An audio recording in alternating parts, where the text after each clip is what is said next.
Well, hello and welcome to the Round the World special episode for this week. Yes, it's a special episode and a very special one this week indeed, because we have joining us as guests on this week's show two record breakers pilots. But more about those later.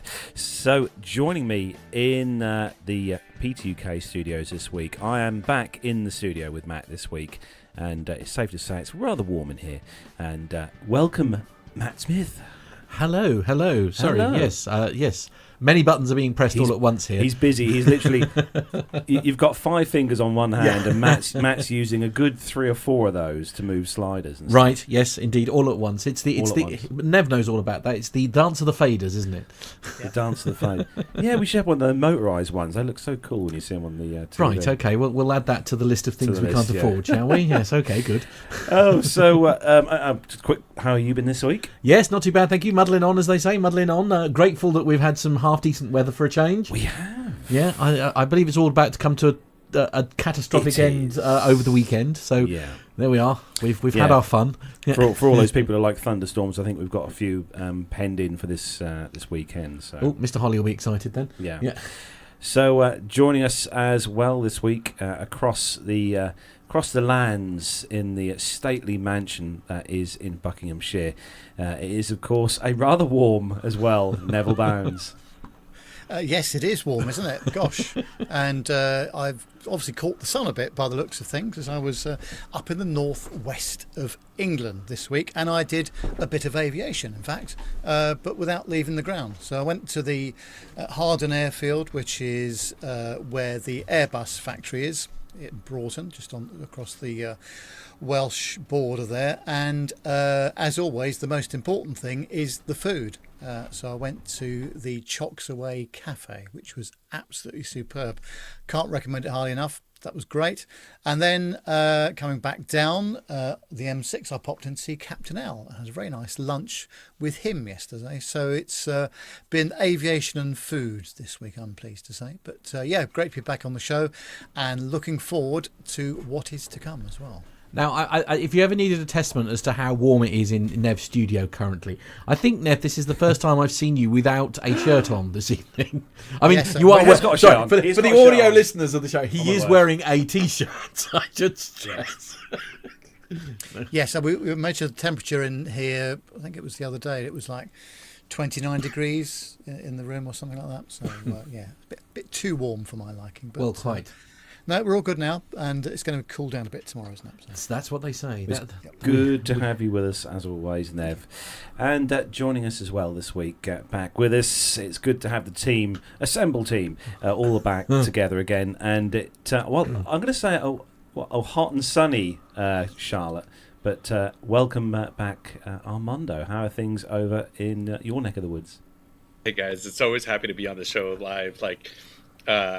I feel like every time I come on the show, I have a story, and I've done an electrical load shed, and I'm currently operating off of the emergency avionics bus because I've got no power to my house. So our guest will know what that means, and I'm actually interested to hear if he had any issues on his adventures, as we're going to talk about here in a second like this. But yeah, currently I've got 1 hour and 44 minutes of emergency battery left before imminent shutdown.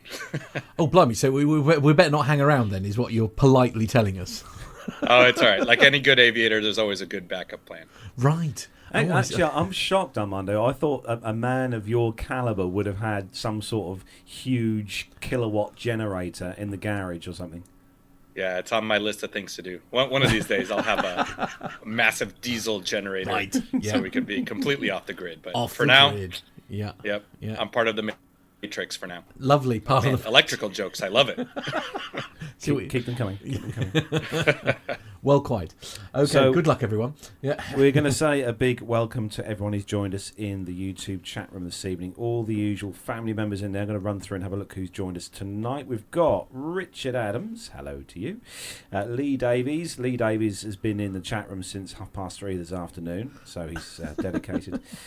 We've got Mazouz Kareem. Hello, Mazouz. Hope you are also very well. Oliver Steinmetz. I hope I pronounced your name correctly. Yeah. Hello to you, Oliver. Hope you are well. Welcome to the family.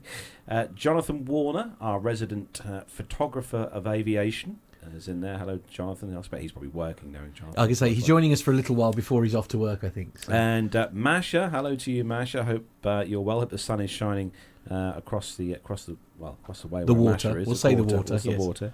Graham Haley, hello to you, Graham. Good to see you in there, Graham, this week. Leo Bramley, hello to you, Leo. Another new name. Like it. It's hello good. to you, Leo. We have got as well Neil Lanwarn. Hello to you, Neil. Good to see you also in the chat room this week.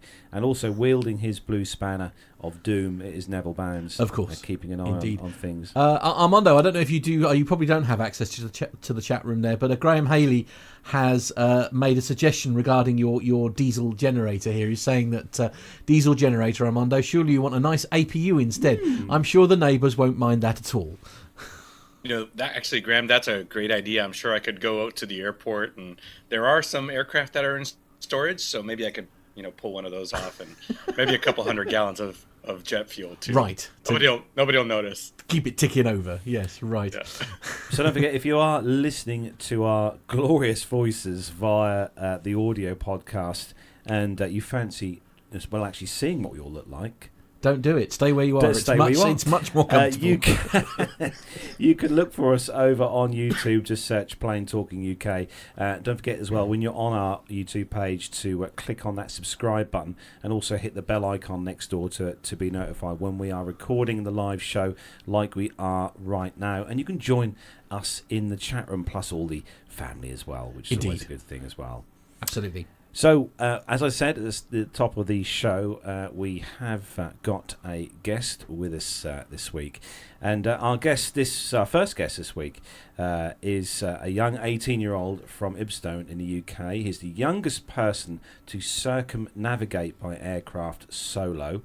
He became the UK's youngest glider pilot at 14 and the youngest certified PPL pilot at 17. His dream since the age of 10 was to become the youngest pilot to fly around the world, and he's never let go of that dream. So it gives me great pleasure to welcome onto the show tonight on the Plain Talking UK podcast, Travis Ludlow. Hello, Travis. How are you this evening? Hi, good evening. Yeah, it's I'm doing great. Great to be on the show. Great to talk to all you guys, and great to be back home finally in the UK. So, Travis, you went on your trip. Was it in May this year? Yeah, May 29th I left. I left the UK May 27th, and then the official departure was from the Netherlands on May 29th.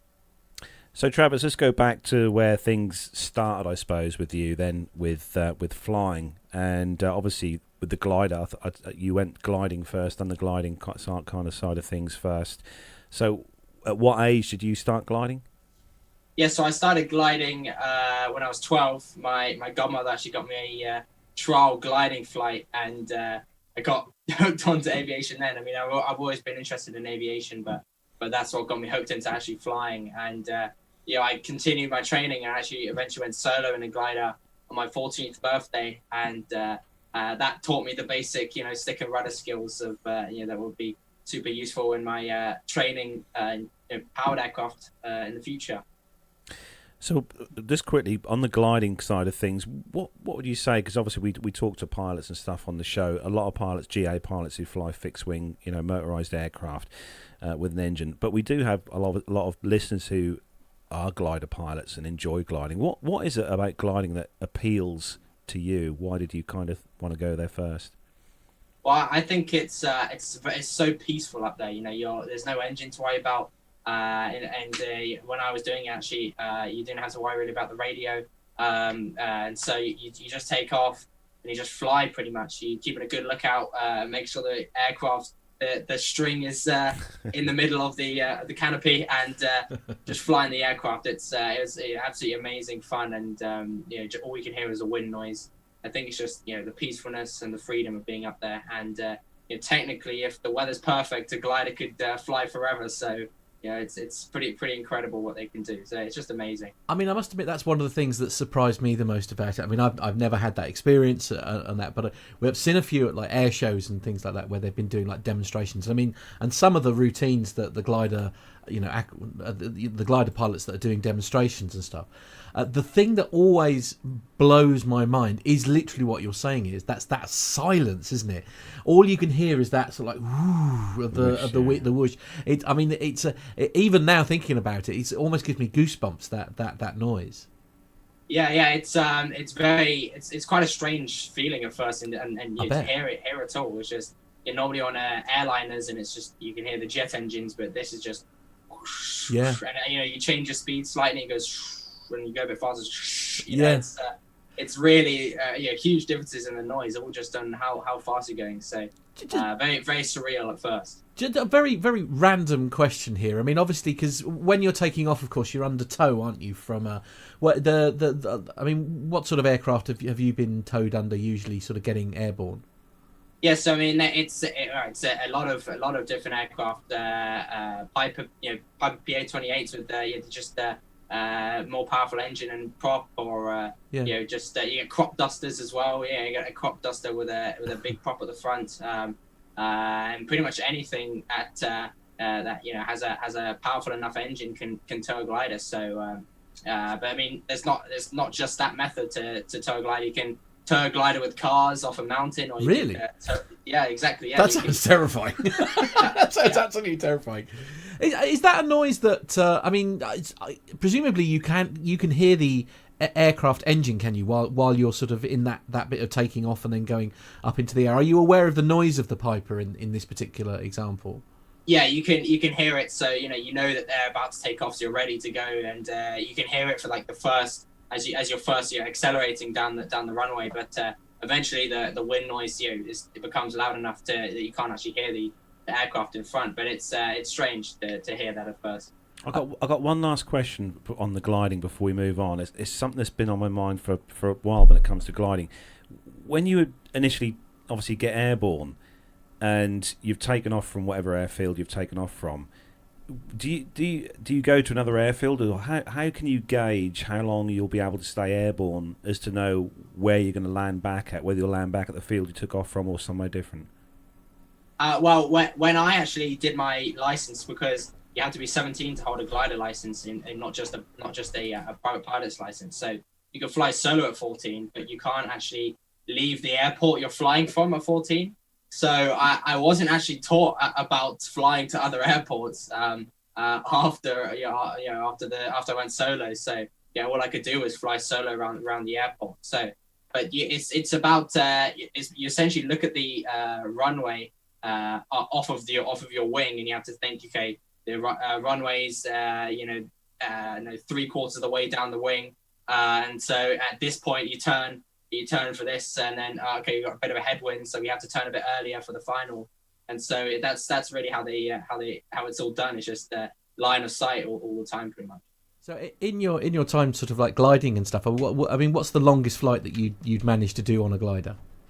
Longest I did was actually 2 hours, which was wow, pretty incredible. You go up there at you're not even that. You get sent about 4,000 feet in the air, so, and you just circle in the thermals, the rising air, and it keeps you up for all that time. And we could have gone for longer, but someone else wanted to fly the plane on the ground, so we had to head back. But yeah, it was somebody else. So how long do you think you could have gone for then if you hadn't got to go back? I think we could have gone till about 6 p.m. at night. Wow. When the thermals started to die down, I reckon. I think they could have gone for that long, maybe another 6 hours or so. That's amazing. Now, I'm very sorry. John is saying, and I read the real question is how long can you hold it for? That's basically where we're going. But now I'm very aware I'm monopolising the questions here, so I wondered if Armando, you might have a few questions. I actually want to take it back a little bit. So before gliding, you have always been interested in aviation, right? I mean, we were reading about you. So we've actually been following you. This sounds kind of stalkerish, but but we've been following. Try not to sound too creepy, right? I mean, we're an aviation podcast. Yeah, we're based in the UK, despite my accent. So when you became the youngest PPL holder. It was, I think we did a story on it, but Wow. but your story goes way back to your childhood and watching YouTube videos. So who were some of those people that influenced you or led you to gliding and then eventually to where you are today? Well, I mean, I come from a non-aviation aviation background. I haven't actually, you know, no one in my family flies. I'm the only pilot, so anyone interested in aviation. And I, to be honest, I'm not really sure what wanted me, you know, maybe love aviation. I think it was just the love of the aircraft and just I'm really interested in, you know, in planes itself. And when I go on holiday, the most exciting part for me would be the actual flight to the destination. So it's just I've always been interested in it, and I used to have a pile of magazines next to me, aviation magazines in my bed every night I would read. And so that's I mean, I don't really have like a role model or someone who got me into it, but as soon as I stepped in that glider for the first time, I was hooked into, you know, wanting to be a pilot, wanting to fly. Yeah, and now you were an air cadet also, right? Yeah, that's right. Yeah, I was an air cadet before I started gliding, and I started gliding while I was still in the air cadets, and actually got air cadet gliding badge, which is awesome as well. So it's air cadets are super great. Got me a lot of flying experience, and you know, they pay for a lot of your flying, so it's really, really awesome. Yeah. You're a big advocate of the air cadets, aren't you, Armando? I am. Yeah. And, you know, it has to do with this podcast and this show because so many of our guests have gotten their starts as an air cadet and really fostered that passion in aviation. But it's great when you're part of a community that is like-minded and the other kids and the adult mentors are all into it. And man, Travis, you're a great example. It was probably in your blood to begin with, and you know, pilots will do anything for an hour of flight time. Yeah. We will do a lot of things, trust me, and to have that similar mentality in your community is great. So fantastic. Was there, I mean, the journey for you, I mean, do you know where it came from, your love of aviation? Do you know what triggered it? To be honest, I'm not really sure. The earliest memories I have of aviation was, going on holidays. But I mean, the first time I was really interested in seeing aircraft, I remember sitting outside my house, and there was a plane flying overhead and doing lots of cool stunts, and I thought that's the coolest thing, you know, ever. And I mean, that could have been what sparked it. But honestly, I'm not too sure. It could have been anything. I just always loved it for as long as I can remember, pretty much. I suppose the question has to be just a quick one on the commercial aviation side of things. Airbus or Boeing? Oh, you can't ask that question. Oh, you don't have to answer that one. You really don't. I'll say Airbus. Okay. Oh, okay. Captain Al will be thrilled. you could also answer Cessna. Right, so there you were. Yeah. Because I feel like you're probably going to have a special affinity to the Cessna since it did treat you well, I assume. So you went on to do your PPL, and what aircraft did you do that in? So I actually started my PPL in Cessna 150s and 152s. I went solo in the 152, and then after that I moved on to the Piper PA-28. Which I finished my PPL on, and I got about 200 hours on a PA-28. And then after that, I transitioned back to the 172, and that's what I took around the world. Wow, in the Cessna 172.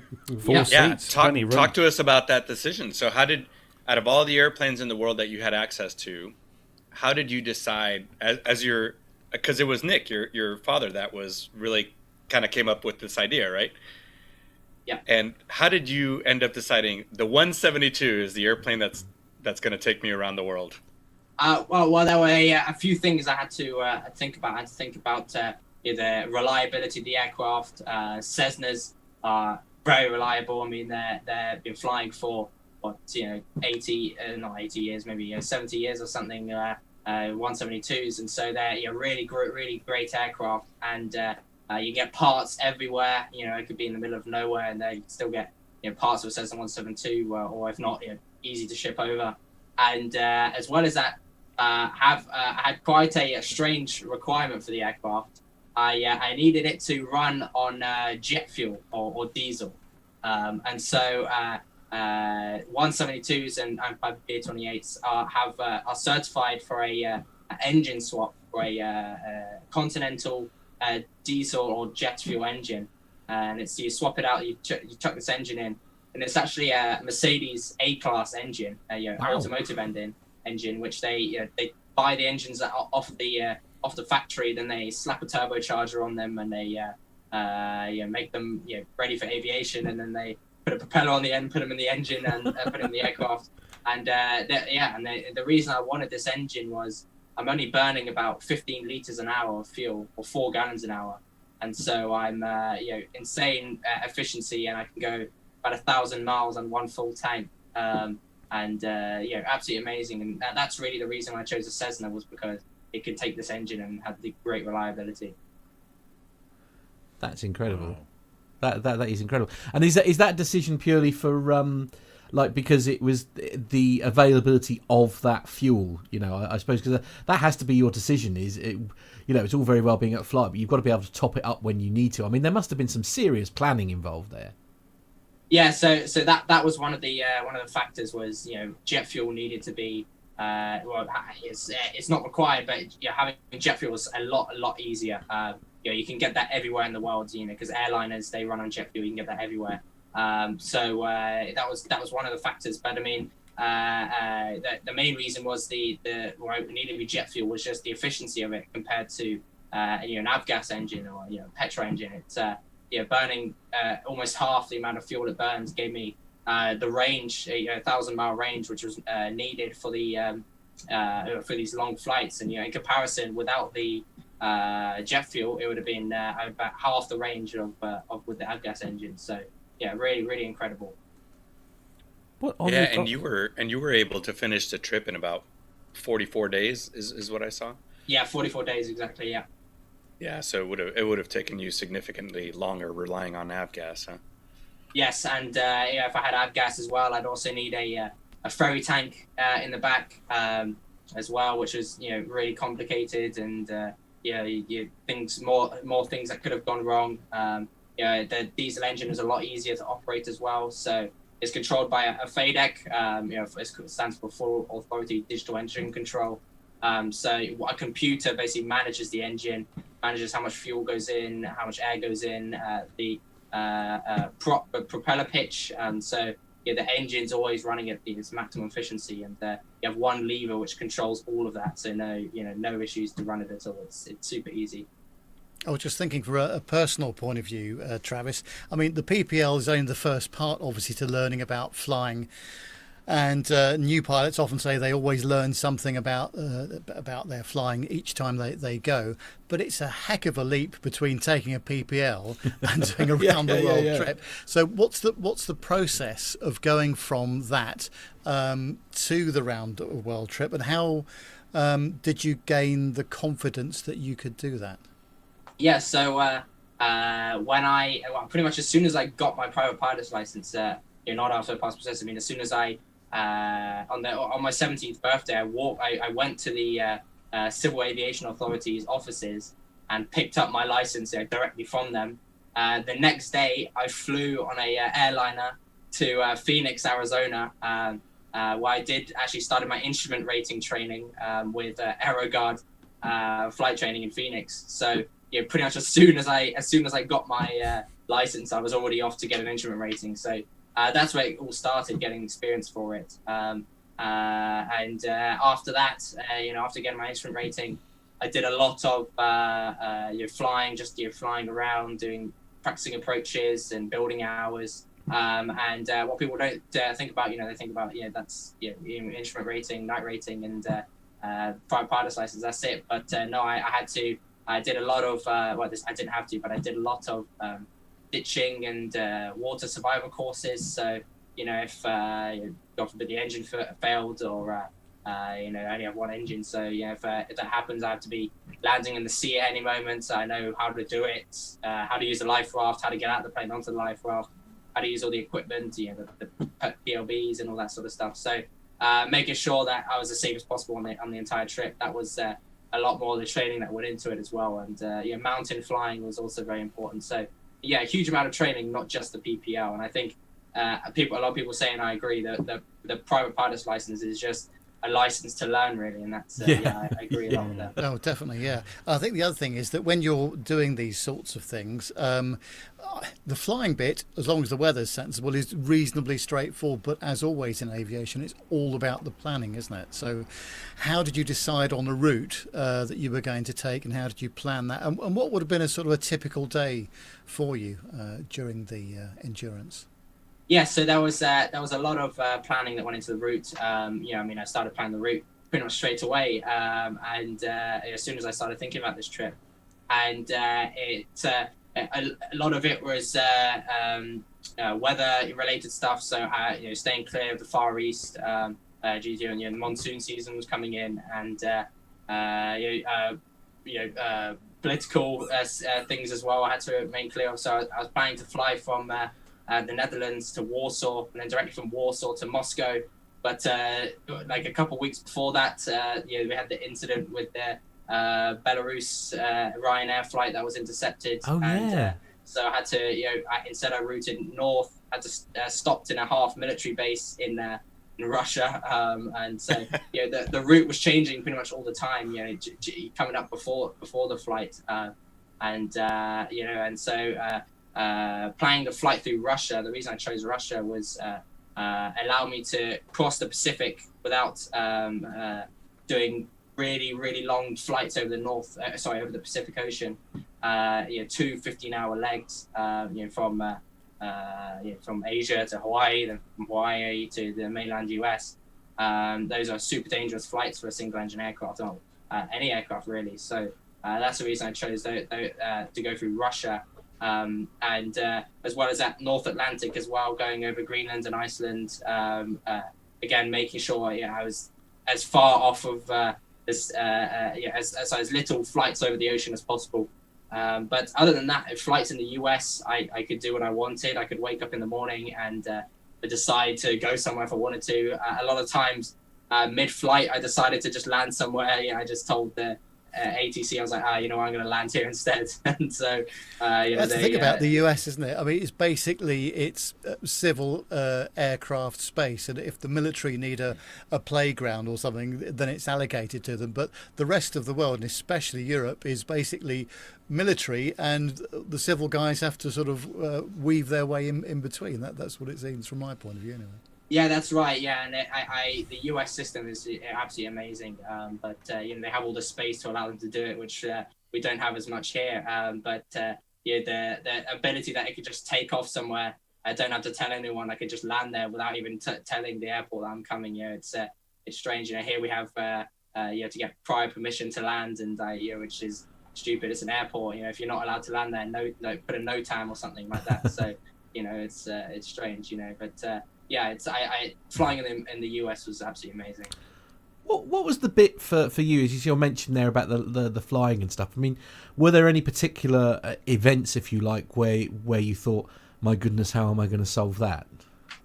There were a few actually where I'm coming into an airport, and this is in Russia, and there's actually no airports to divert to in Russia pretty much here. It's just because of the size of it. The nearest airport from your destination would be another 500 miles away. And so I'm flying these legs at the maximum of my range. And I arrived at this airport, and the weather was marginal, minimal minimal IFR. And so I'm coming in. I got about 2 hours of fuel left, but I've still got the diversion airport is about 4-hour flight time away.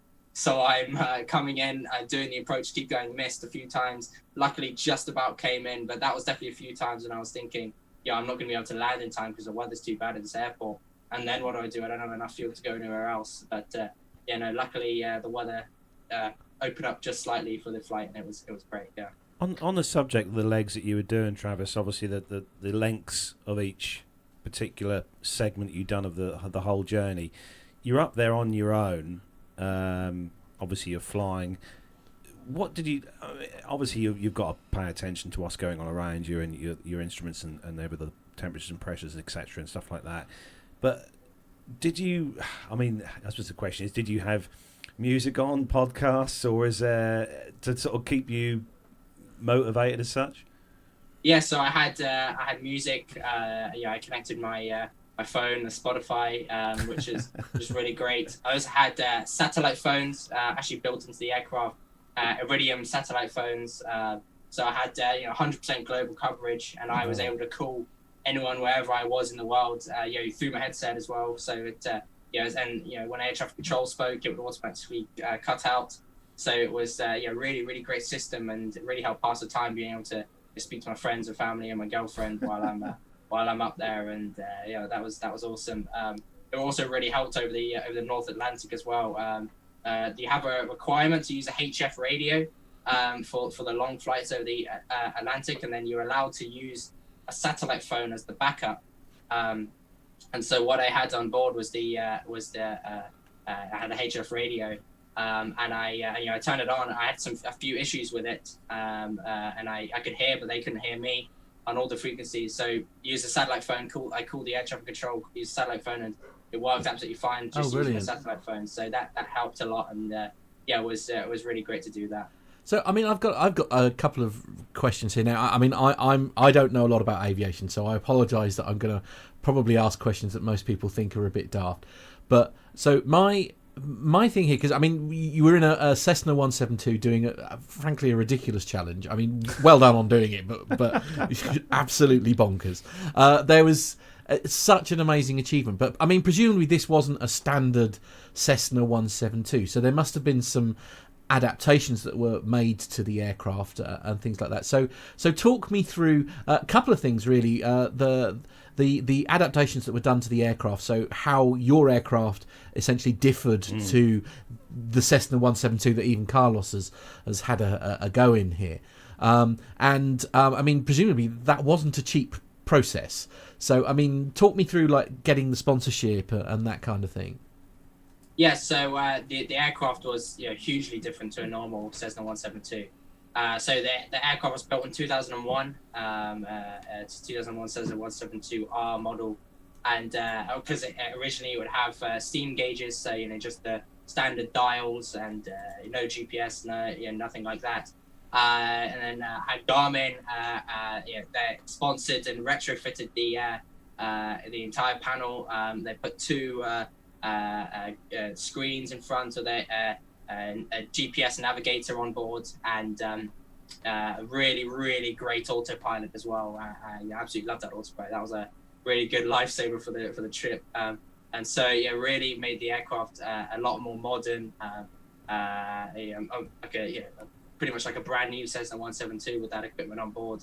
As well as that, I had, as I mentioned, a different engine, quite an unusual engine for it. Runs on jet fuel, and it gave me the insane efficiency and a really good high altitude performance as well, as it had a turbocharger.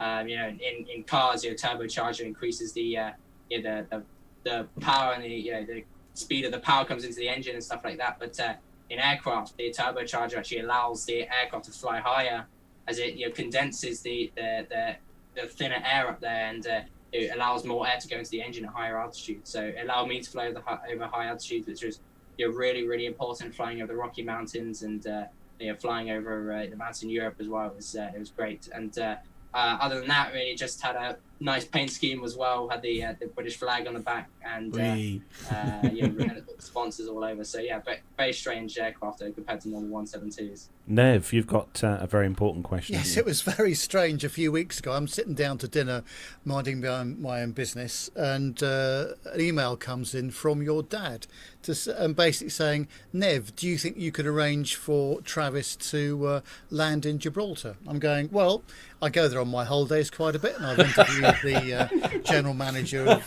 NATS, the ATC base there. I'll see what I can do. So I sent him an email. I don't know whether that worked at all or whether you were able to get in by other means. But how'd you get on going into Jib? Yeah, Gibraltar was great. I actually contacted the RAF side of it as well, and they actually managed it all. They handled it all, and that was great landing there. The really great and great sights going into with the big rock. And when I was coming in, actually the Britain's new aircraft carrier was right there on the just in front of the final approach path. So seeing that, I was about 50 feet away from it. I could have landed on the deck if I wanted to. And so yeah, that was a really cool landing there. Bit challenging as well. With the weather was very windy and very turbulent because of the rock. Causing the turbulence. Yeah, you never quite know what you're going to get at Jib, do you? And yes, a diversion to Malaga is quite a way away, isn't it? But that's right. I'm glad you got in. That's fantastic. But no, it's a nice place to be, isn't it? And the ATC guys are very friendly there as well. I've always found. So yeah, superb. Good for you. I think you mentioned a good point there. The winds and the weather at that airport in Russia. So what was like? I'm sure you learned a lot during this trip, but what's the one lesson in aviation or even personally that you learned that's really going to stick with you? Well, I mean, I learned to stay calm actually in difficult situations. I've had a few challenges, had a few times over the I had a time over the Rocky Mountains and encountered a mountain wave at midnight, and actually dropped about 2,000 feet in 30 seconds. And I was actually at the minimum safe altitude before I dropped, and so I dropped 2,000 feet below the minimum safe altitude. So that was definitely very quite a scary moment, but I handled it really well. I aviate, navigate, communicate, the three main rules. I just turned around, navigated to just the opposite direction of the course I was flying, and then told ATC what happened, and it worked out great. They were super helpful, and I stayed calm. And as long as you stay calm, I think you can. It's so much safer when you're flying. Yeah, that's I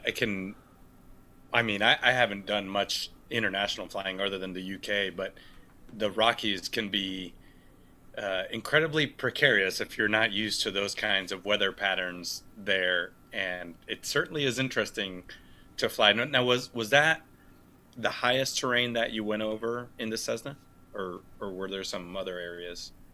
It was actually about the same height as the mountains between what's those mountains called again, between France and Spain? The Alps. No, the Pyrenees. What are they called? Pyrenees, yeah. The Pyrenees, that's it. So Yeah. I also flew over the Pyrenees, and I think that the points I flew over are about the same height.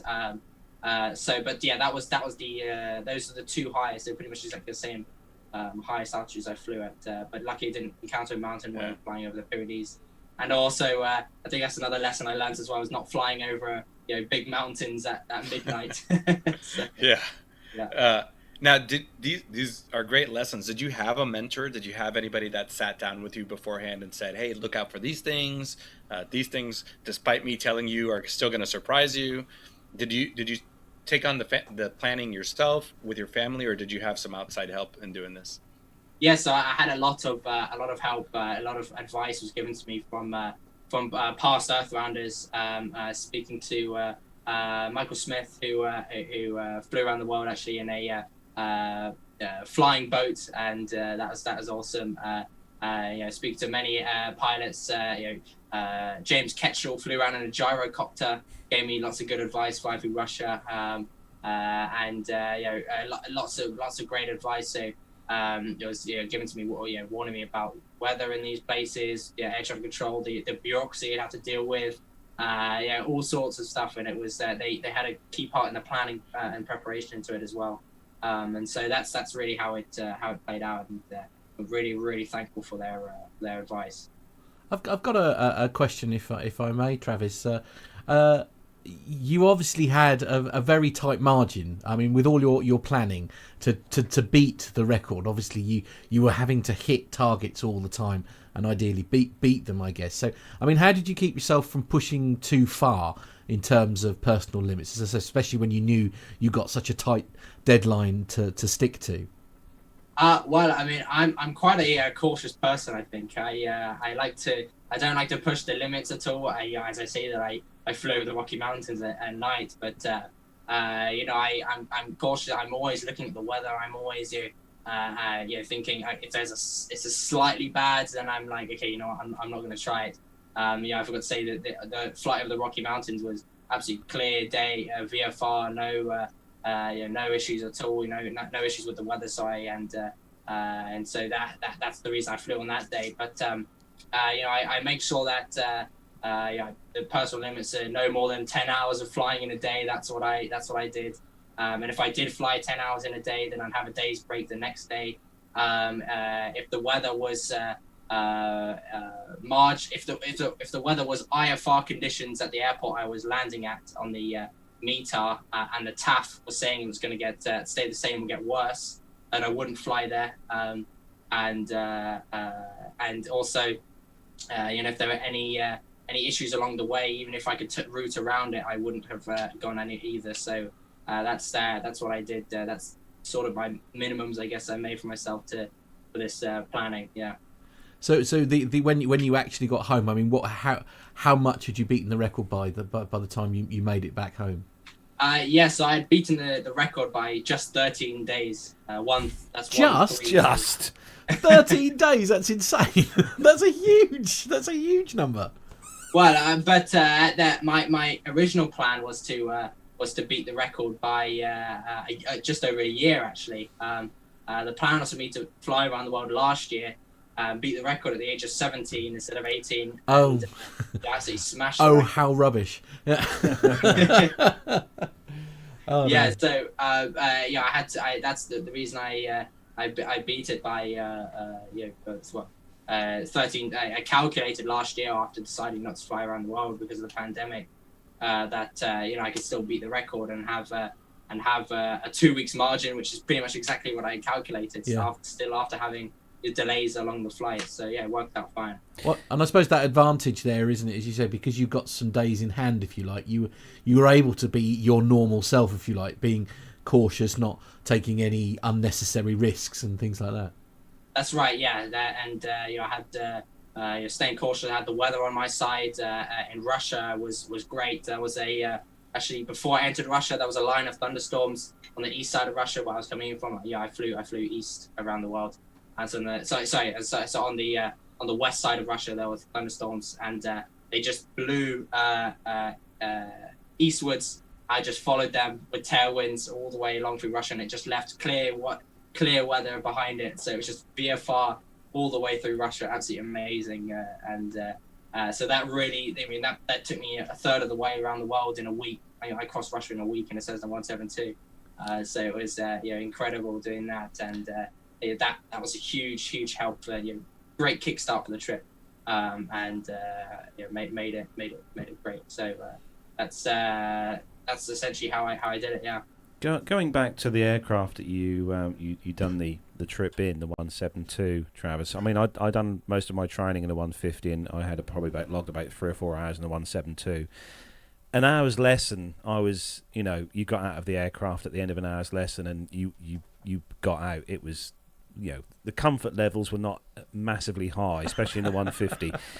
Not when you've got someone sitting next to you, anyway. You're up there for quite a long time in the 172, and obviously the seats and stuff that you've got in there. Did you put extra cushioning in just to give yourself some more comfort while you're flying? Fancy seats, I reckon. Fancy seats, yeah. That's what I reckon. It was actually the aircraft had the standard seats in that they were put in 2001. But luckily, these are back then. In 2001, they actually started to put more comfy seats than they did in the 150. So it actually had headrest, and it kind of like a mini armchair, I guess. So it was a lot more comfy than the normal Cessna 172. Sorry, well than an older Cessna 172 or a Cessna 150. So yeah, to be fair, the one that I was helped. flying was 1973 vintage. Right. Okay. yeah. Been around a while then. Yeah. Now, So yeah, Travis, that helped. That definitely helped a lot. But I mean, there are a lot of reasons why I could fly a lot further, or a lot longer, and not be as tired still. I had a really nice autopilot. Did everything for me. So I'd program it all before I took off. Did the altitude select. It had altitude select. So I put the altitude I wanted to fly to. There's the rate of climb or the speed I wanted to climb at to get to that altitude, and then I'd put that all in. I put it on the route in the navigation mode. It would follow that route. Most of the time I had it on GPS with the analog signals as backup. And then I'd depart. Got to 700 feet above the ground. Press a button, the autopilot turns on, and then the autopilot would just fly the rest of the flight. All I had to control was the throttle and monitor the engine and stuff until I landed the plane. So that really helped with the with the fatigue, and the pilot workload was a lot reduced with that. As well as that, the engine doesn't vibrate as much as a normal avgas. It's a car engine. It's designed to be comfortable, so it was just it's a lot quieter as well. So it's quiet.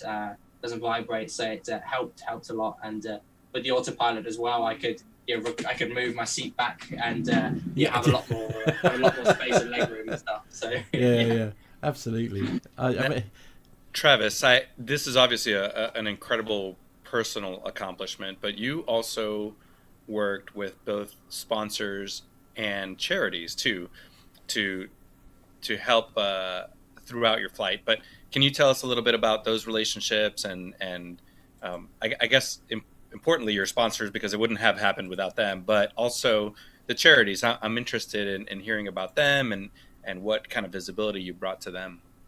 Yes, so I've had a huge amount of sponsors who've helped me for this trip, and I'm so grateful for that. So, without them, it wouldn't be possible. They've allowed this all to happen, and I couldn't afford to do this without them. And so they've been absolutely awesome. Aeroguard, get a management rating.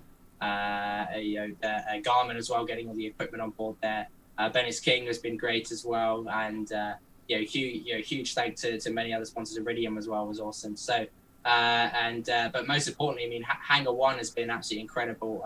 Hangar One is actually they actually helped organize the aircraft. They helped me find out about this aircraft and contact the owner, and they were the ones who maintain the aircraft with the diesel engine and put all the avionics in. So without them, it wouldn't be possible at all. But in terms of the sponsor, sorry, not the sponsor, the charities.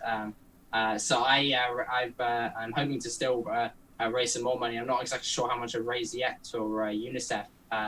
That's the charity I was raising money for, still raising money for them, still getting donations in for them, hopefully.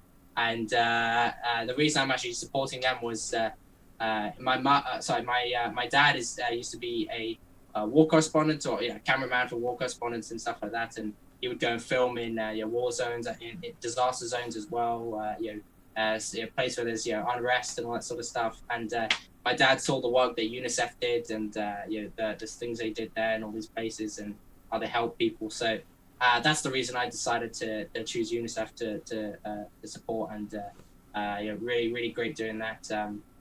I'm hoping I've given them some publicity and told people about the cause, and hopefully they'll donate or will or have donated already. I'm hoping. So, I mean, it's an amazing achievement, as we've been saying. I mean, one of the things that do you have a ballpark figure? Do you know how much you've raised yet? I mean, I'm not sure. I'm hoping maybe $3,000 or $4,000. Oh wow! That's fantastic. But I'm not really too sure at all. So if anybody would like to donate, how do they do that? Where's the website? How do they make a donation if they want to? Yeah, so I've got a website. It's www.aroundtheworldsolo.co. So that's .co.uk. Aroundtheworldsolo.co.uk. And on there, it's got all my information about the flight, the route, It also got a section called Support Me, and on there you can actually donate to UNICEF and donate to me, and actually the donations to me now actually going towards UNICEF because I don't need the money anymore. That's what that is for. And you can go donate on there. I've got a GoFundMe page as well, which is it's just search Travis Ludlow. You'll be able to see me on there, and that's all how you can donate. And I'll be really appreciative of any donations for that. So what's next on the cards for you then, Travis? What is the next kind of thing you want to do? Where do you want to go next? To be honest, I'm not really sure where to go next. I've had I was hoping to see some opportunities and windows that this has opened up for me, and I've had a few already. So British Airways have invited me to go fly to their simulator in Heathrow and go fly in the 777 simulator, which is really exciting. And they when I went there, when I was talking to them, they said bring your CV with you. So I'm not sure what that'll mean. So that's hopefully a cool opportunity for me. As well as that, with Hangar One, it's actually owned by a great person who has got lots of links in China, and he's actually managed to get me an offer for Shenyang Aviation University in China. Oh wow! So that's absolutely amazing. You're going there, hopefully, maybe, and I'm very interested in electric aircraft, and they are doing a lot of work with electric aircraft over there, and maybe one day break the world record of the first person to fly solo around the world in an electric aircraft. Wow. I like it. Now, you've been to some amazing locations here. Megan's saying that if he gets enough donations, maybe space is next.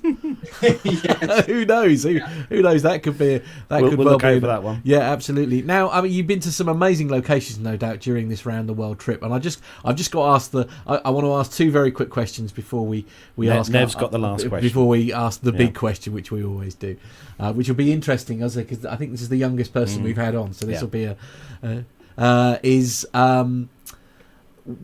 of all the locations that you went to during that time, what was your favourite location, and what location would you say, nah, I'm all right, I won't go there again? I mean, I was looking at like the New York bits and pieces and stuff. I mean, that must have been quite amazing to see those big, those big landmarks. I mean, you must have seen some amazing landmarks during your trip. Yes, yeah. I mean, I've had some amazing landmarks. My favourite place, actually, I visited wasn't actually the most beautiful place. It was actually very, very industrial and just wilderness, and then a city. It was actually Yekaterinburg in Russia. Oh, really? That was probably my favorite place. I'd never actually heard of it before I started planning for this flight, but it's actually the third largest city in Russia, and I landed there. The people are absolutely incredible. Actually, a really, really nice city. Great to be there. Great people, and I met the British consulate there as well. I actually had dinner with the British consulate. Oh, wow. They gave me a tour around the city, and then I met lots of people people over there in Russia, in that city, and that was definitely one of my most favorite places I've been to. In terms of worst places, I haven't actually been to a place that's terrible, really. I mean, I've been to some pretty run-down places in Russia. Manili in Russia was pretty run-down, but I can't say I didn't like it there at all. I mean, the people were absolutely incredible. No one spoke any English. It was a settlement, actually, so there's no roads connecting to this place. I think the only way to get there is by boat or by a big Russian helicopter. And I landed there for a fuel stop. Again, this is showing that the jet fuel was super helpful. I landed on this runway, just a really very short gravel runway, designed for the helicopter to have a run up. But luckily the Cessna is short enough to land on this runway. So I landed on that, filled up with fuel that they normally put into the helicopter that runs on jet fuel, and I took off from there. But I actually had to spend the night there because the weather was too bad to depart from there, and I wasn't planning to spend the night there. Luckily, I had someone had a hostel there, a really nice hostel actually, that they built themselves. and they allowed me to pay in dollars for that, as I had no more Russian rubles. And so I spent the night there. The people were absolutely incredible there. But sorry, I haven't answered the worst place yet. I mean, I think the worst place actually was in terms of a greeting was landing in Seattle. I actually landed in Boeing Field, Seattle. Okay. And I landed there, so I had to do an unplanned diversion into Canada due to weather again. And the Canadians kicked me out of the country. I then landed in Seattle way later than I planned, and I tried to call Border Force, told them that I was coming, but they weren't picking up the phone. Gone so home. I just pretty much showed up. I did all the paperwork. I did all the online applications. I landed there, and I asked the tower where to park, where the customs was. They told me where to park, and then I saw the customs building with all the lights turned off, and then I saw a building like attached to it with the lights on. And so I parked just in front of this building with the lights on, and I start to get out the aircraft. And as I get out, this car comes up with his lights on, and a guy comes out and he's like, "I'm gonna take your license away. You're gonna go to jail tonight. You shouldn't have done that, And he's got his hands on his gun as well. He's like this, and so that was definitely the worst arrival response I've had, and that was it really. Armando, you need to speak for your countrymen immediately. I take no responsibility for Customs and Border Patrol. Now, Nev, you've got the last question to ask, and it's a very important question that we ask all the guests that we have on the show. Thank you very much indeed, firstly, for spending all the time with us this evening, Travis. It's been absolutely fantastic. But this is the question that we ask all of our guests on the show, or when we go and interview them in person. And that is, given the opportunity to fly any aircraft at all, could be GA, military, commercial, either current aircraft or one that's been retired years ago, what would that aircraft be? I would really like to fly a Spitfire. Quite a mainstream, quite a common answer, I think. But that's just an absolute dream come true. And to fly in a British aircraft with a huge engine on board. Big Merlin engine, Yeah, big Merlin, a bit faster than a Cessna, I think. Only just, probably, but yeah. Yes, that's their dream to fly. Well, for the price of a reasonable small car, you can get a flying Spitfire. Yeah, absolutely. Yes, for 20 minutes or so. Or somewhere, yeah, absolutely. There we go. So, as I say, thank you very much for joining us, Travis. You're happy to stick around for a few minutes, if yes, absolutely. We'd love to swap notes, if we may, with our next guest. So we'll move on to the next part of the show in just a moment. Sure. Well, welcome to our London studios. Welcome to the A320 Lounge webinar tech presentation, obviously for the 320 series. Welcome to the A320 and 737 Lounge, bringing technical refresher courses directly to you. Using our cutting-edge broadcasting facilities, enjoy a fully interactive technical refresher course from the comfort of your own home. All of our webinars are live, and you can ask your instructor a question at any point during the day. All of our instructors are highly experienced and can help you. No more expensive nights away from home, no new software required, just an internet connection. Courses are run at regular intervals, so check out A320 Lounge and 737lounge.com for more details. Welcome back. So we have another very special guest joining us on tonight's show. Our next guest is the youngest female to make a solo flight around the world in a single engine aircraft. She also became the first certified civilian female pilot from Afghanistan. And she earned her master's at Embry-Riddle Aeronautical University. And she's also a mum as well. So it gives me great pleasure to introduce and welcome on to the show, Shaesta Waiz. Welcome on to the show. Thank you for having me. I'm excited to be here and to have this conversation with you all. So I suppose the question asking, I suppose, is, well, obviously we'll talk about the solo flight a bit later, but where did the aviation bug start with you? Oh God, I don't have your traditional aviation story. Quite honestly, I grew up terrified of airplanes, and really the reason for that is the only time I would see an airplane was usually on the television because of an aircraft accident. So, in my head, I just thought airplanes, that's what they do, they crash, and um, for me, I tried to avoid flying, and that changed when I had graduated from high school. I was 18 years old, boarding a Delta Airlines flight, and it was the first time I had ever traveled on an airplane. Really, the first time I ever traveled was when my family left as refugees from Afghanistan. So this was the first time where I could really understand what was going on. And there is a passenger back in like seat 30 something, middle seat. I fell in love with aviation as soon as it was wheels up. The aviation bug had bit me, and it's just been this love for flying ever since. What was the first aircraft you flew yourself in? A Cessna 172, which was a trainer at my university. Yeah.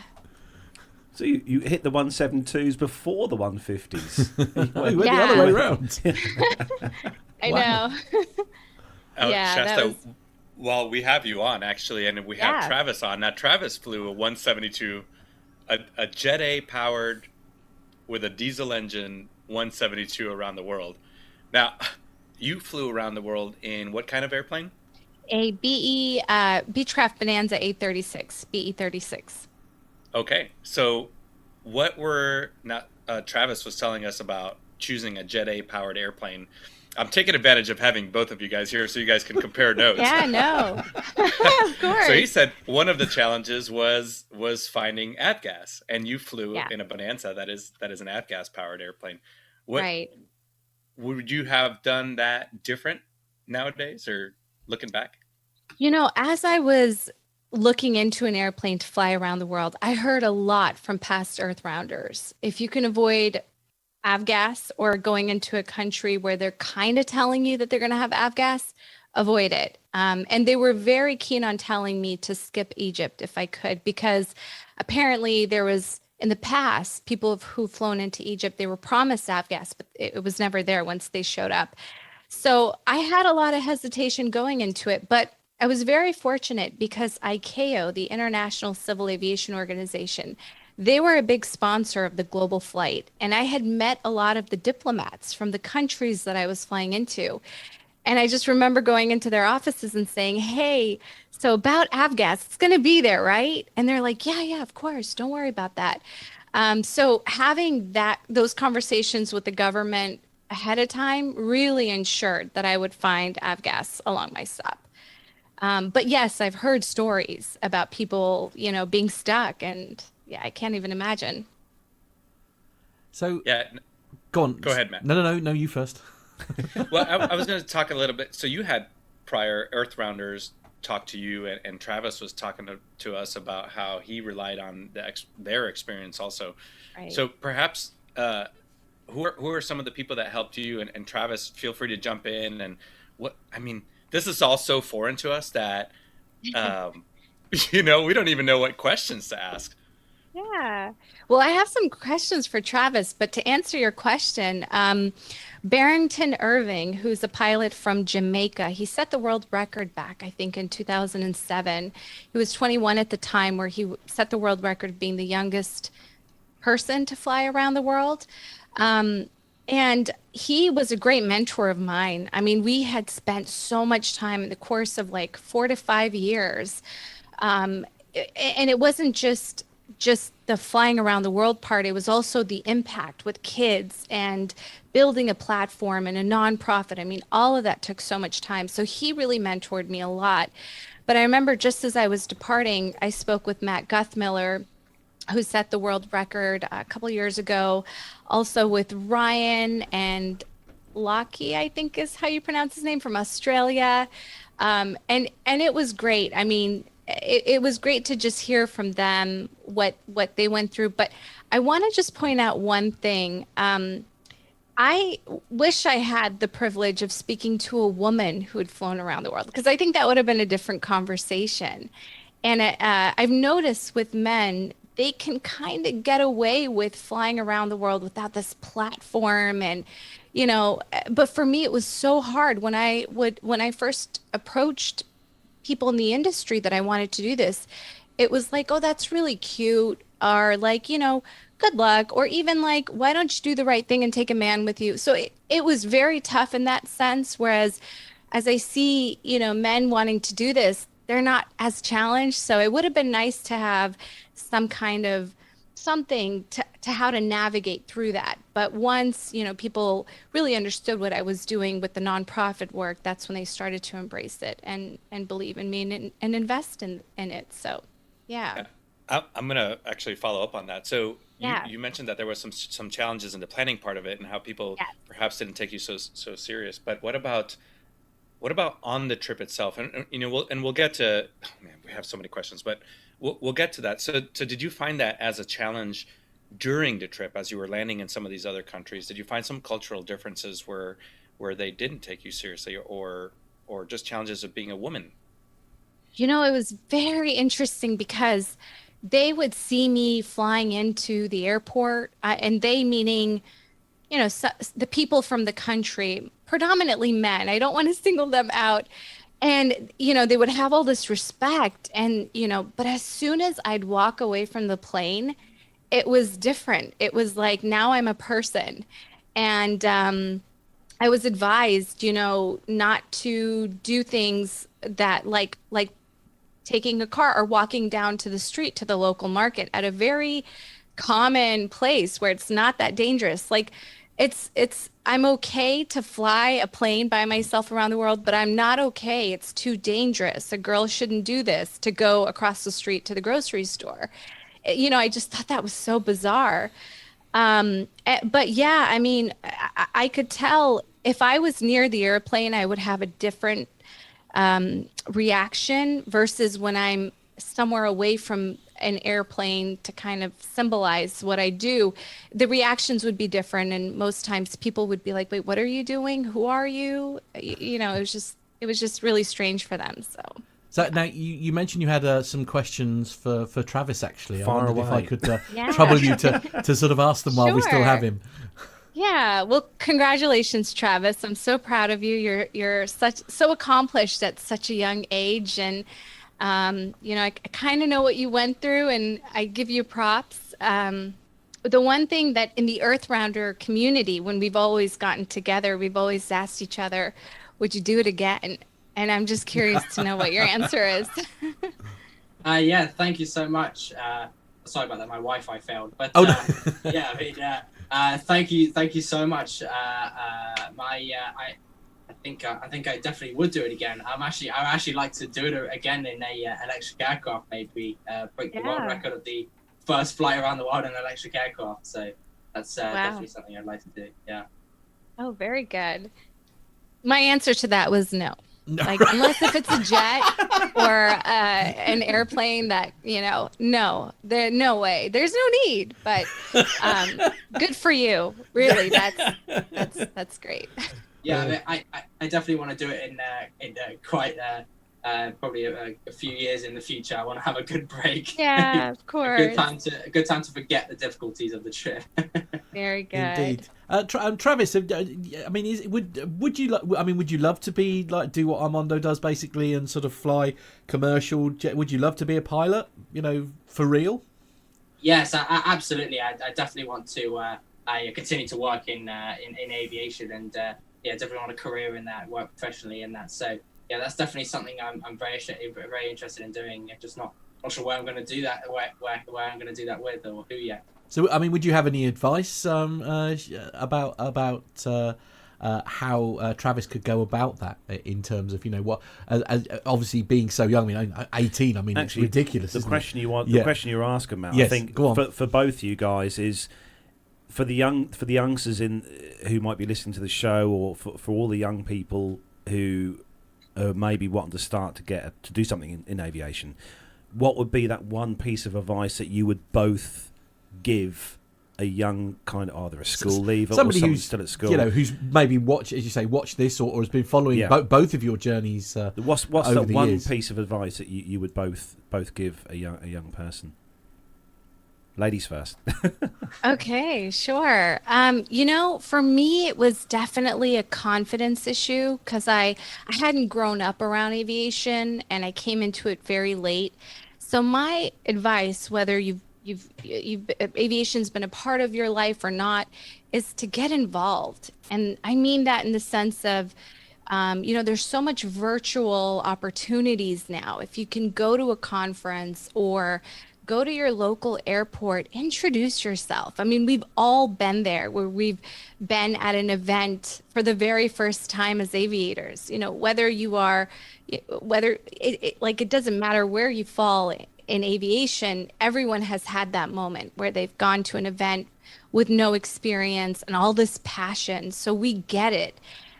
Go out there, introduce yourself, make friends, have conversations, really make aviation a part of your community, because it really comes down to we are a very small community and we all love aviation so much. So it just make that effort, get involved and make it part of your everyday. That really helped me a lot with my confidence. And Travis?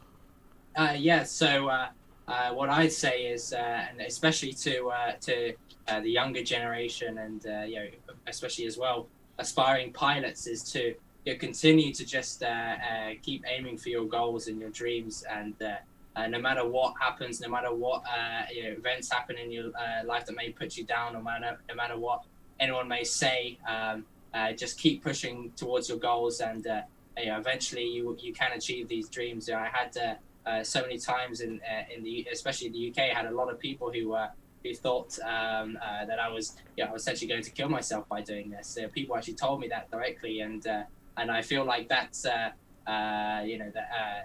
could be part of the UK's.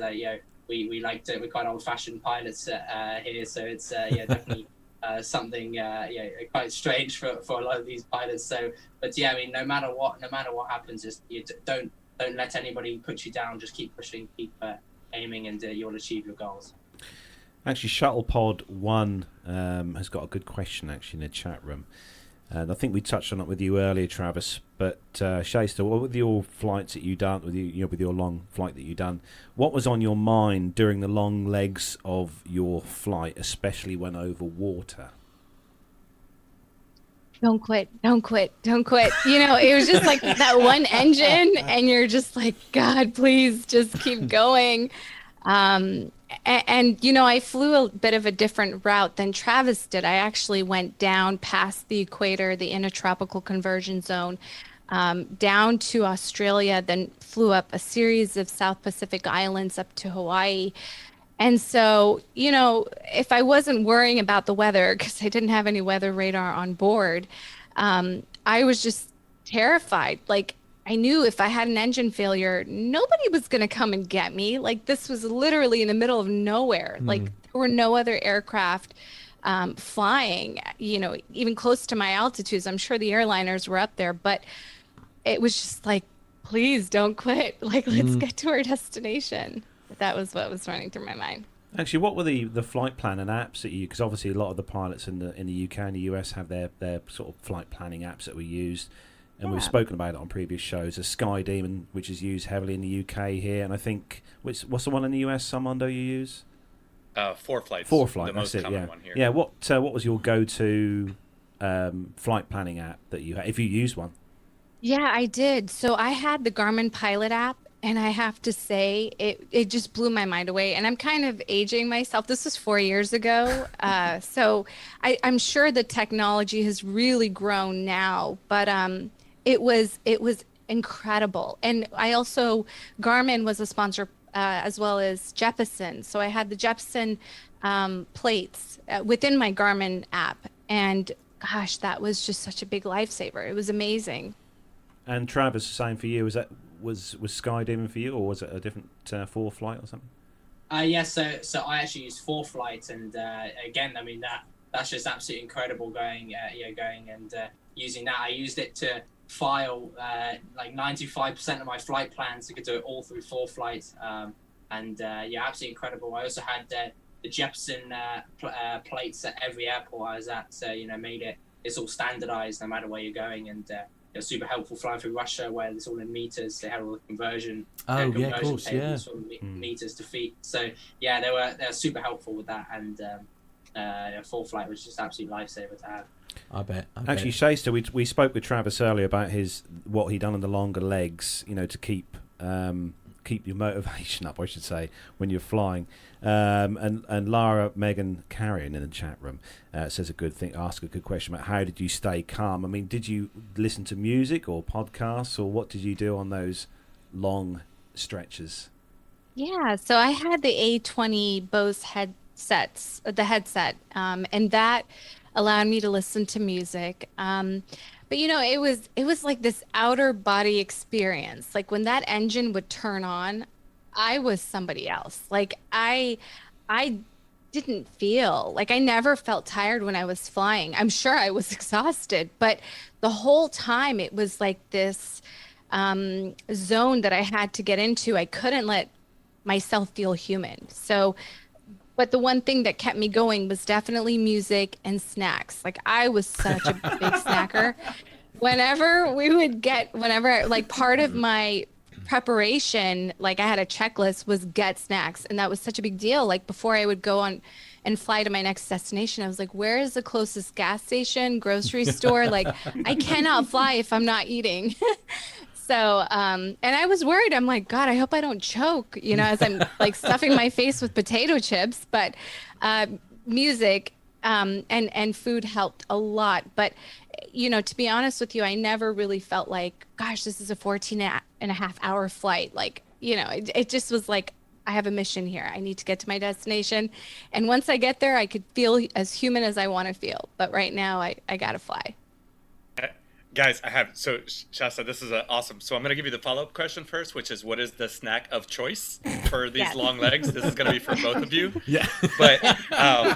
But also for both of you, how much of your time, so I know most of my flights are, 2 hours or less, and a good portion of that is spent listening to everything around you, and like you're saying, it's just, you're just don't quit. So how much of your time did you spend just listening, and every single burble of the engine did you think, this is it? This is the moment?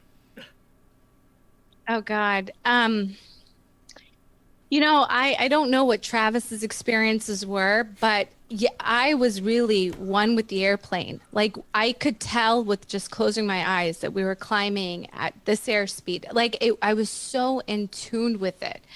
And I never really experienced anything with the engine. It was always something outside. Like, for example, when I was flying over the Atlantic Ocean, my HF radio antenna snapped off the plane, and it's a 28-foot cable. And I just thought, God, if this interferes with the propeller, like I'm done, and it was just this tension of like, oh my God, I got to turn the plane around. I got to go to land. What is this cable doing? And then also like, weather was such a big problem for me, especially because I was flying in like around India and Asia during monsoon season. So, I mean, when you're on the ground, weather reports just don't mean anything, because once you get up in the air, everything is different. So it was a lot of like, oh my God, can everything just calm down right now and let me just fly this plane? Because it was always these external factors that was causing a lot of tension in the plane. I don't know if that answers your question. Yeah. Before the snack question, what about you, Travis? What were you thinking? Yeah, I mean that was very similar to me. I was constantly listening out to the engine, and I'd have music playing still a few times over the Atlantic, and sometimes you just feel like sometimes it was just very, very light turbulence, and I was thinking, oh God, I hope that's not the engine, or I turn off the music, I just sit there like, what is that? What was that noise? Yes. Try to work out. It's like, okay, that's not the engine. Just monitoring the temperatures and pressures, making sure everything's working as it should be. And I'm like, okay, I think it's just the turbulence. Okay, and sit back. Remain calm. Yeah, absolutely. All is well. But that's pretty much what I was like all the time. And I was really lucky actually with the weather, and it was very good for quite a lot of the flights. And North Atlantic was great. Actually cost me $2,000 to be able to fly in the good weather, because I had to actually land in Greenland out of hours and take off out of hours in order, because as the upcoming weather was terrible for like the next 2 weeks, and I didn't want to get stuck in Greenland for 2 weeks. Wow. So that's $2,000 to leave, but it worked out great, and with the weather over the Atlantic, and it was And very quickly, obviously, the snack of choice. Were you a snacker during your flights? Yes, I definitely had a lot of snacks. And my snack of choice was really important. It was Jaffa cakes. Hey! Winning. Yeah. Armando's favourite. Yeah. Absolutely. I remember the point. She's just going, what's a Jaffa cake? Yeah. Yeah, I don't know. Armando got a delivery of them this week, so he's a good. But no, we'll get you some Jaffa cakes. Don't worry. What was your snack of choice, Shaesta? What yours? So, I love chocolate, but very beginning, I learned that by the time you get to your altitude, that chocolate is melted. So I had to stick with foods, but I'm a big potato chip type of person. So it was always any kind of, and once you kind of get into different parts of the world, you don't see your typical Ruffles or, it's these weird, or not weird, but just different brands. So it's like, but yeah, potato chips was it for me, and iced coffee wherever I could find it. I would just drink iced coffee like it was water. Nev, You remember we had a complaint to the podcast a few years ago about we were talking too much about food, food and not enough about aviation. We did, yes. But don't worry, we are not shy about talking about food. No, we're not. Yeah. Absolutely. I was just going to ask, in fact, you did answer the question. I was going to ask both of you, actually. What I think is really important about these sort of endurance things is the confidence to do it. But also, I mean, certainly we've found when we've been doing air shows and talking to the GA community generally, everybody has said the fact that other people are around us and we can talk to them, we can share experiences. We're at different points in our training. Some people have got a PPL, some people have got an instrument rating. Shaesta, how important is that to share experiences with people, with like-minded people, with what you're doing? I think it's critical. I mean, the one thing that I feel is so important for the aviation community is the storytelling. You go to these conferences or air shows and you just hear the stories of other pilots, and it really sparks adventure. You hear these stories and you're like, what? That's crazy. And then you kind of put yourself out there to have more experiences and be able to talk to your friends about them. So it's important. And for me, it was just like, especially during the really long flights where I'm like, this is impossible. How am I going to fly for the next, 9 hours, 14 hours, whatever. Just being able to go back and reflect on people who've had very demanding flights and how, just the perseverance, it gives you strength in that moment to keep going, or that it is possible. So that storytelling is so critical. Yeah, and did you think the same, Travis? Was that important to you as well? Yeah, absolutely. I think the being able to communicate with people and tell them tell them all about it and share experiences is very important. And I've already spoken to people who already want to go break this record, and so you already started giving them advice. But it was great to receive lots of advice as well before I did it, and being able to communicate with fellow pilots and share experiences is fantastic. Absolutely essential and great. Sure. Now, Shaesta, tell us about your podcast, because you do one of those as well, don't you? Well, actually, I'm starting.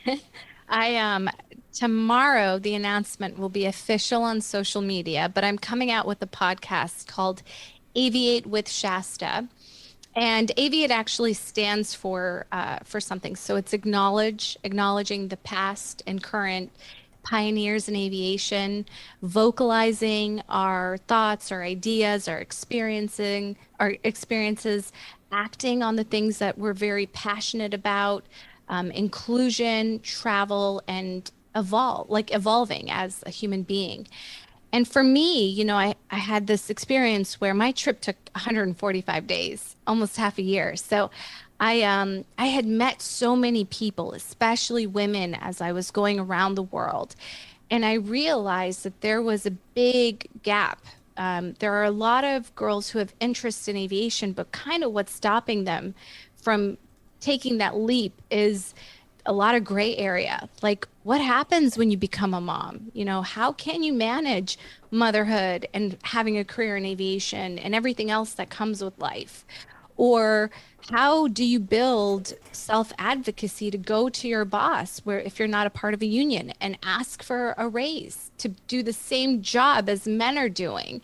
And then also topics around like mental health. These are a lot of things that women are struggling with that they would like answers to. So this podcast is leading into that. So I'm interviewing a lot of incredible, prominent women in aviation, and we're having these very honest conversations. Not to kind of like, I don't know if you can curse on this podcast, but to like shit on the industry, but really to just talk about it, talk about solutions, and keep it very positive. So this is coming out tomorrow. It's going to be on social media, and we're launching on Monday. I'm going to be at Oshkosh in Wisconsin, EAA Air Venture, for a couple of days to promote this. And really our goal is just to give this information to women and hope that they feel more comfortable and more included in the aviation industry. That's fantastic. Well, I'm going to be subscribing to that. That sounds thank you. really, That's really gonna be on my wonderful piece of work. So many congratulations and Thank the you. best of luck with that. Absolutely. Thank you. I appreciate it. Yeah, another one to add to my list. Yeah, of absolutely. You've podcasts got a to huge listen list to. already, I haven't you? know. Absolutely. I don't know. It's Can I- good. It's good. Can I just give a disclaimer? So Yes, of course. I've never hosted a podcast before. It's easy. Anyone can do it. No, really. And I'm such a perfectionist. And then I realized, wait, I'm not that great at giving interviews. Like, what was I thinking here?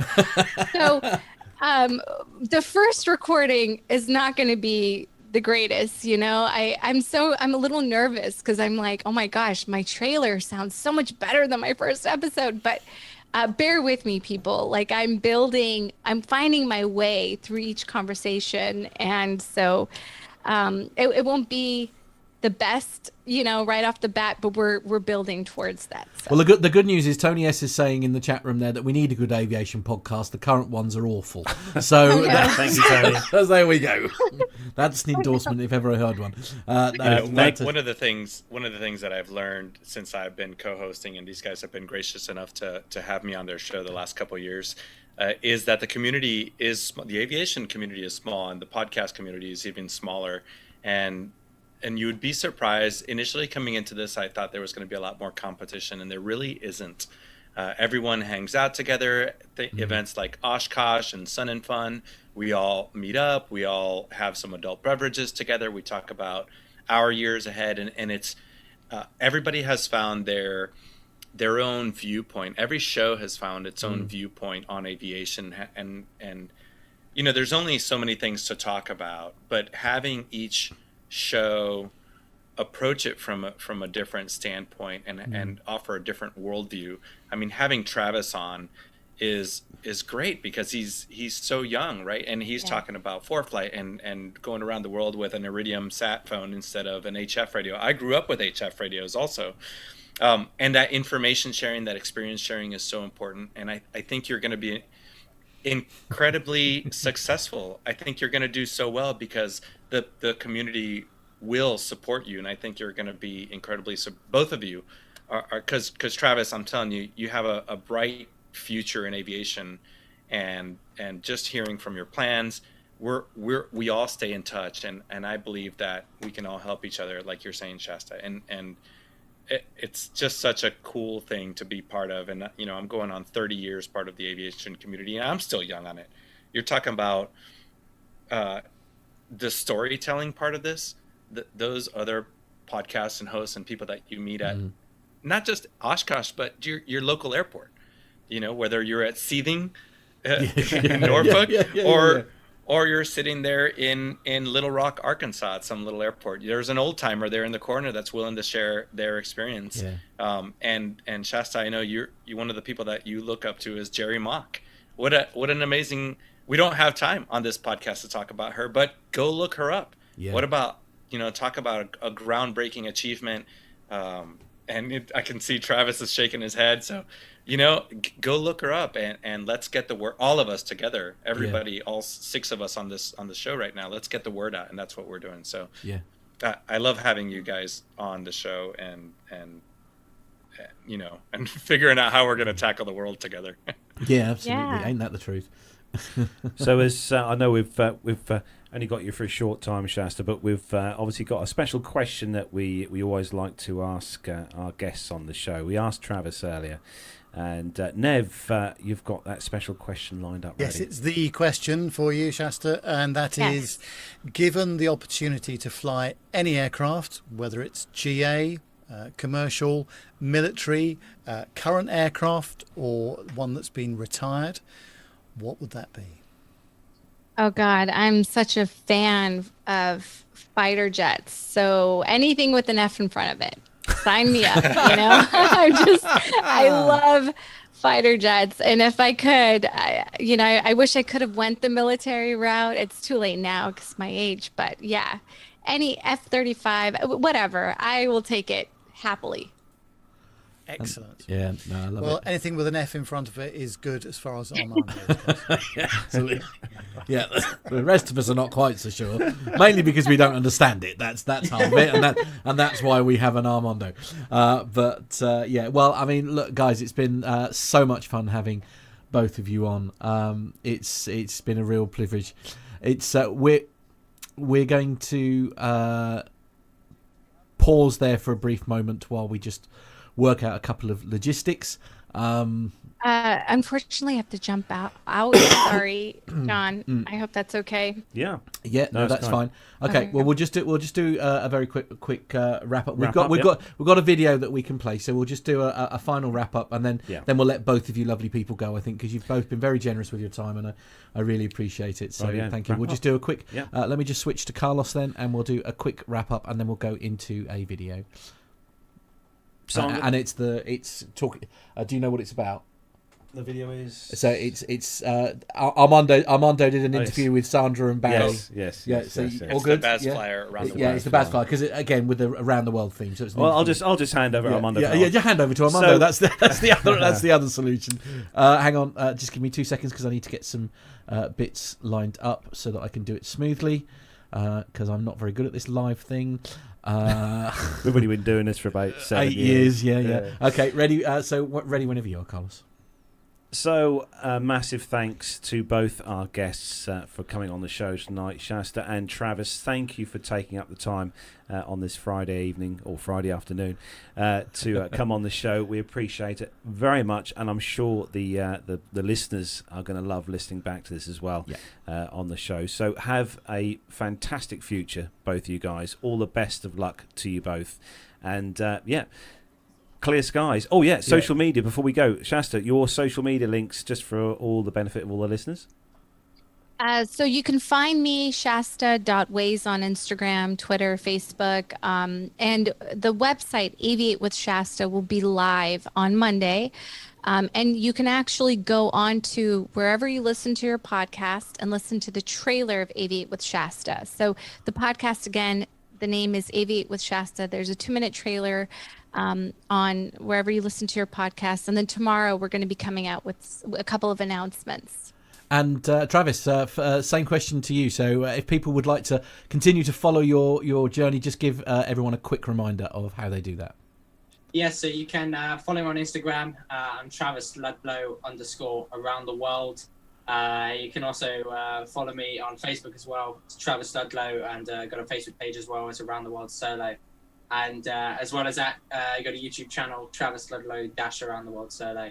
And finally, my website is www.aroundtheworldsolo.co.uk. And you can get all the links to all those previously mentioned social media outlets there, and a lot more information as well. So go check it out. Thank you very much to you both again. And as I said, have a fantastic future, both of you, and have happy flying, anyway, I should say. So we've got a very special part of the show coming up next, and we're going to hand it over to Armando to introduce. Yeah, guys, we're going to keep the theme going.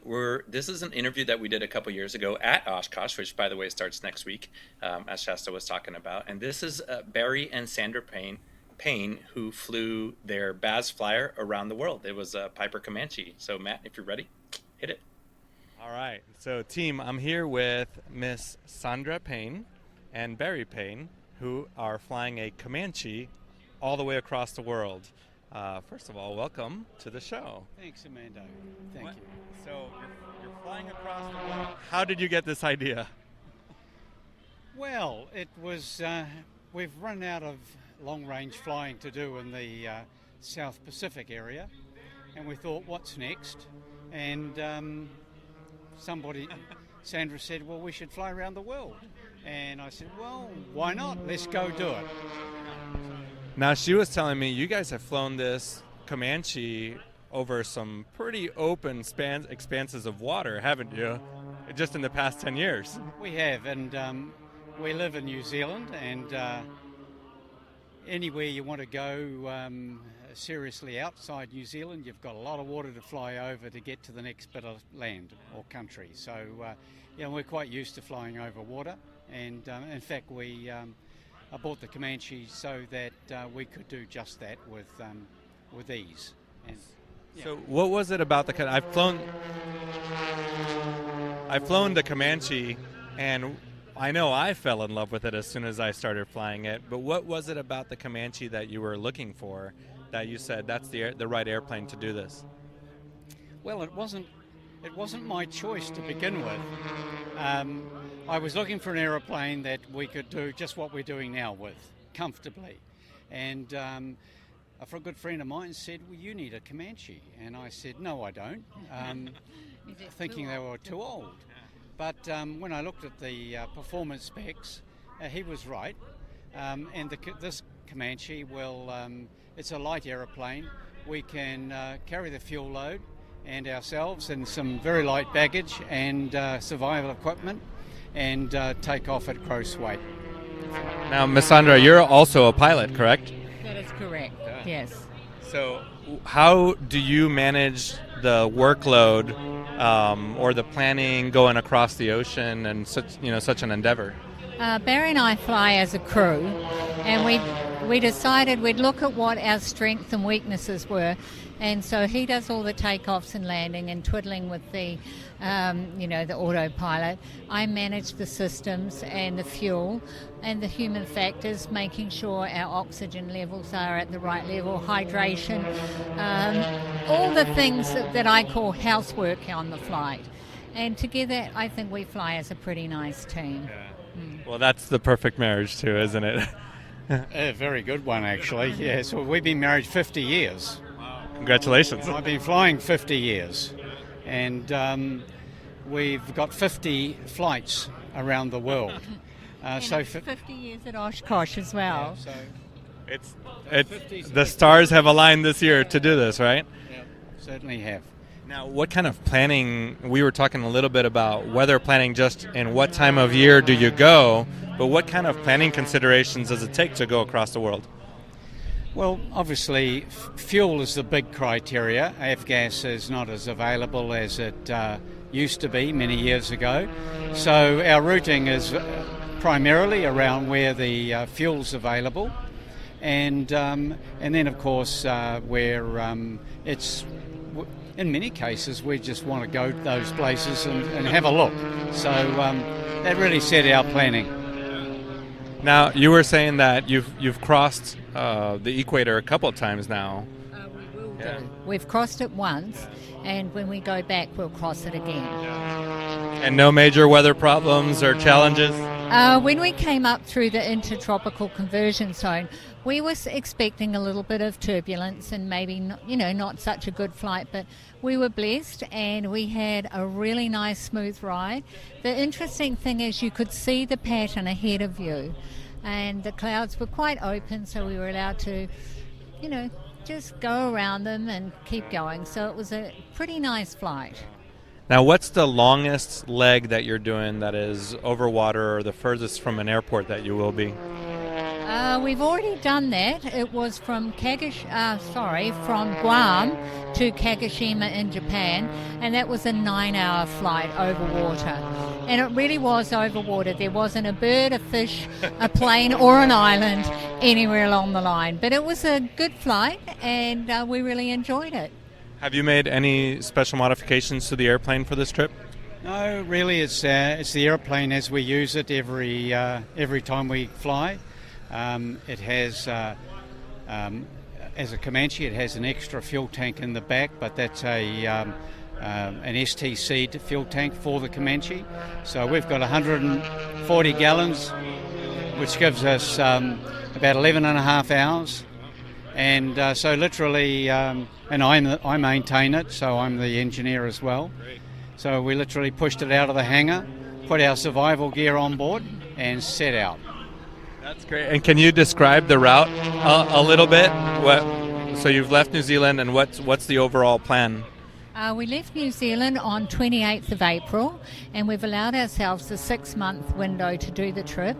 We went from New Zealand to Australia, Australia to Papua New Guinea to Guam, Guam to Japan, 3 stops in Russia, and then across to Nome in Alaska. And we've done a bit of a tiki tour, I think you would call it, in the USA. And we went out to New York, and then we went down to Tulsa in Oklahoma, and then back on up here to Oshkosh. So this is kind of about halfway. From here we go into Canada, over to Goose Bay, up to Greenland, Iceland, and into Scotland, England. And then we're hoping to go to Switzerland, Poland, and then to Moscow. And from Moscow we'll go across Russia and into Vladivostok, and then down south home from there. That's a amazing endeavor that you're taking on. And one of the things that we were talking about earlier was the community aspect of aviation, and how when someone takes on an effort like this, suddenly people start helping you from all over, don't they? Look, aviation, the general aviation community is worldwide, is smitten with exactly the same virus, and so there's no known antidote, and you just enjoy it. And so it doesn't matter where you are. The only difference might be a bit of language, but that's quickly overcome by the fraternity of aviation. Yeah, we have met so many lovely people across all of the countries we've visited so far, and all I can say is if that was the world, it's a nice place. I agree, and Oshkosh is the best place to experience that, with people from all walks of life and every country and every kind of airplane here, isn't it? Yes, it is. Yeah, no, amazing. So it's our second visit to Oshkosh. And I can say bringing our airplane here has been one amazing experience, and we're only halfway through. Well, I wish you all the best, and we actually always end with one question, and since you're both pilots, I'll ask both of you. If you could fly any airplane in the world, current, past, future, and money was no object, other than your beautiful Comanche, because I did take a look at it, it's beautiful, what airplane would that be? I think here at Oshkosh I've actually fallen in love with the Spartan Executive. And I think I wouldn't mind giving that one a go. Yeah. And me, I couldn't go past a Mustang. Have to have it to match my motor car. Well, I think you guys should pass out your cards and your little brochure over there in the Vintage and Warbirds area, and you may get the chance before you take off on Thursday, right? Yeah. And thank you very much for your time, and we look forward to perhaps meeting up again in the future. But if you ever come down under, do come and see us. I absolutely will. I have your contact information, and you're leaving here Thursday. So if anybody is listening over in Europe and anywhere on that route that they mentioned, look them up on their website, which I saw, and you can actually, what's the website again? BazFlyer.com. And that's Baz, Bravo Alpha Zulu, flyer.com. and you can follow their progress. Thanks, guys. Thank you very much. Thank you very much. Pleasure. I love the fact that Armando is wearing his uniform then. Of course. He's always very smartly dressed. Yeah, absolutely. Very smart. I hope you'll bring your uniform next weekend, Nev. Well, indeed, yes. I hope the weather is going to play ball. Yeah, hopefully it will. No, so for those of you who are in the UK and can make it, and you might be thinking of going, take yourselves over to Old Buckenham next Saturday and Sunday. But me and Nev will be at Old Buckenham Air Show next Saturday. We're going to get there kind of sort of around about sort of 10, half 10, aren't we, Nev? Yep. Thereabouts on the day. So keep your eyes open if you are there. Give us a tap on the shoulder. Nev will be the one holding a large muff. And I do feel like I need to say this now. Socially distanced. Socially distanced hugs, yes. Absolutely. Yeah. Oh, do we have to still do that? My now? muff's not had an outing for more than a year, actually. Has it not? Gosh, it'll need a good vacuum, I think. Brush it off. Yes. Quite, absolutely. So that is where we start to wrap up our very special Around the World Aviation special, which is what we've had today. I've really enjoyed it. I think it's been truly inspiring to speak to some young aviators out there. Again, thank you to Shaesta for her time, and Travis, what a lovely young man. He's got a bright future ahead of him, I think. He'll be off to BA soon. He will. Well, absolutely. He'll be 777. I was going to say he'll be flying your stuff around before long, Nev. I don't doubt for a minute. Listen out for his name, Nev. Not be worried about that in the slightest. Absolutely. So social media then, well, the links and stuff for social media: Facebook, Twitter, Instagram. Search for Plain Talking UK. Don't forget, there's also that WhatsApp number +44 757 224 9166. Email the show, podcast at plaintalkinguk.com if you want to send us. We'd love to hear from you. If you're a listener of the show, we'd love to hear some feedback from you. And also the website, allthews.plaintalkinguk.com is where you can go to our website to see all the glorious content on there. And also you'll find the links to our shop, where you can buy a fantastic P2UK t-shirt if you haven't already got one. And you can also grab yourself a mug, a P2UK mug, if you want to grab yourself one of those on the store on there as well. You can also find the links on there to Patreon or on PayPal if you want to become a donator to the show. We really do appreciate that immensely indeed, and it helps to get me and Nev out to the air shows to get some great content for you guys and girls. And don't forget as well, if you are on the website, don't forget that Amazon link is also on there. If you do your shopping through the Amazon link on there, it doesn't cost you a penny, but it does give us a small referral fee. And don't forget those social media reminders for Travis, his website all around the world, solo.co.uk. And Shaesta's one was my OneNote has just disappeared from me. Has it? Right. Typical. Okay. I'm using an i device. That's why. Yeah, the podcast is Aviate with Shaesta, and then we didn't get a chance to talk about her charity and her outreach program, which is Dreams Soar, and that's dreamssoar.org. And there's a wealth of information about her flight on there and what she's trying to do with that. So go visit those two.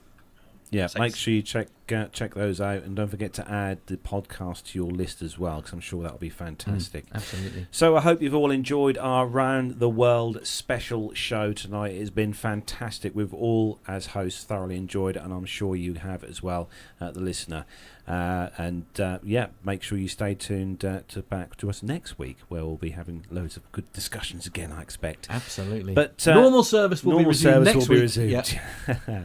But that is where we're gonna wrap up the show then. So big thanks to Matt here in the studio with me. Big thanks to Armando as well for joining us, even though he has had slight issues with mains power this evening. He hung in there. And big thanks as well to Neville Bounds, who's been awesome as always. And also not forgetting as well our producer John, who does lots. I can say seriously, guys, if you saw the amount of work that he does in the background to get this, everything from artwork to all the publications. John literally does. having a full-time job itself, I should stress. John literally does like 9 PPL exams every pretty week. Much, before we do the show. Yeah, indeed. So that's it then, guys. Have a fantastic I don't know week. what to do with that information. I know. You made that up on the spot, didn't you? No, I didn't. Yeah, I thought that one up. I put a lot of effort into that, actually. Did you? Yeah, all of 12 seconds. Yeah. Have a fantastic week, everyone. Stay safe and look after yourselves. Have a great weekend. Take care, and we'll see you all again next week. Friday. Bye, everyone. Bye, everyone. Bye.